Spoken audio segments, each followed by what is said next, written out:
আজকে রান্না করব ডিমওয়ালা মাছ ভুনা। এটা ছিল কাতলা মাছ।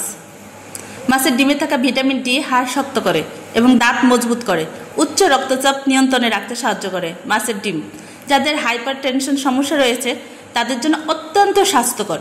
এতে উপস্থিত স্বাস্থ্যকর উপাদান রক্ত পরিষ্কার করে ও হিমোগ্লোবিন বাড়ায়, যা অ্যানিমিয়া থেকে মুক্তি পেতে সাহায্য করে। এর জন্য মাছের ডিম খাওয়া ভীষণ উপকার। মাছের থেকে ডিমের উপকারিতা দ্বিগুণ। চলে যাই আমরা মূল রেসিপিতে। প্রথমে আমি মাছগুলো ভালো করে ওয়াশ করে রেখে দিয়েছি। এখানে আমি কড়াইয়ে পেঁয়াজ মিডিয়াম ভাজা করে নিয়ে এখানে পেঁয়াজ পেস্ট, রসুন পেস্ট, আদা পেস্ট দিয়ে ভালো করে ভেজে নিচ্ছি।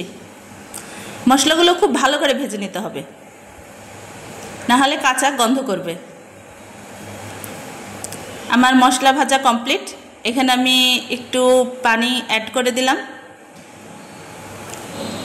স্বাদ মতো লবণ দিয়ে দিলাম, মরিচের গুঁড়ো, এটা ঝাল অনুপাতে যে যেরকম ঝাল পছন্দ করেন এবং গুঁড়ার ঝাল যেরকম হয়, ধনিয়ার গুঁড়ো, হলুদের গুঁড়ো,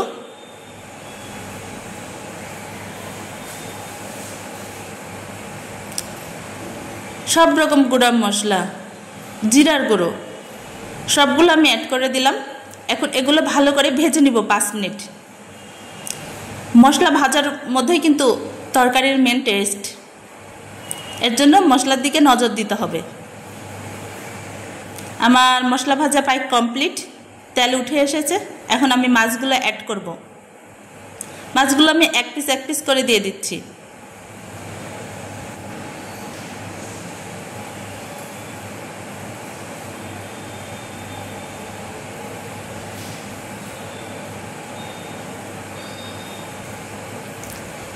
মাছগুলো এখন আমি খুব ভালো করে কষিয়ে নিচ্ছি।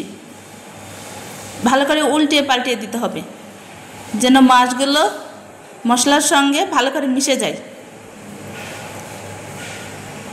এখানে আমি হট ওয়াটার একটু ইউজ করছি।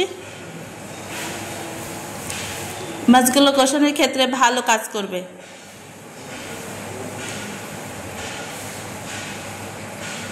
এখন মেন চমক যেটা হলো ডিম। মাছগুলো ডিম আমি অ্যাড করব। মাছগুলো ডিম খুব আলতোভাবে ভালো করে ওয়াশ করে রেখে দিয়েছিলাম। এখন আমি এগুলো দিয়ে উল্টিয়ে দিচ্ছি। একটু হিট হলেই মাছের ডিমগুলো শক্ত হয়ে যাবে।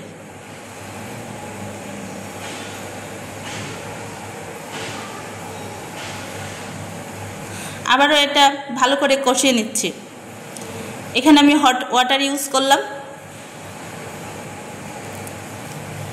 ঝোলটা বেশি দেব না, কারণ মাছ রান্না করতে বেশি সময় লাগে না, খুব শর্টকাটে রান্না হয়ে যায়। আলতোভাবে নাড়াচাড়া করে দিতে হবে।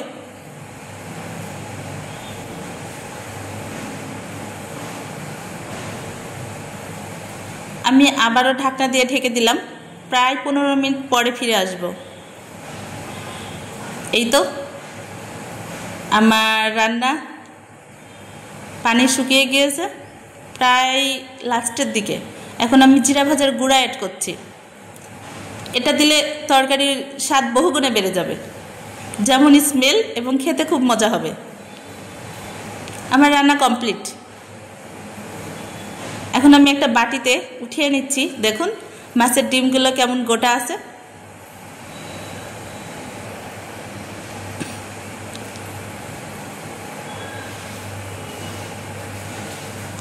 খুব হালকা করে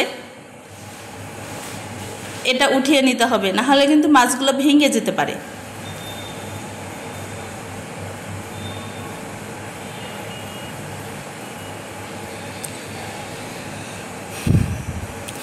এটা খেতে ভীষণ মজার হয়।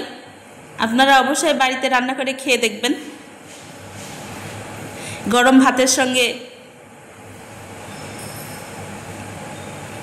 খেতে খুব অসাধারণ লাগে এবং রান্না করার প্রসেসিং খুব সহজ। ওকে, ভালো থাকবেন। দেখা হবে আবার নতুন কোনো রেসিপি নিয়ে। আল্লাহ হাফেজ।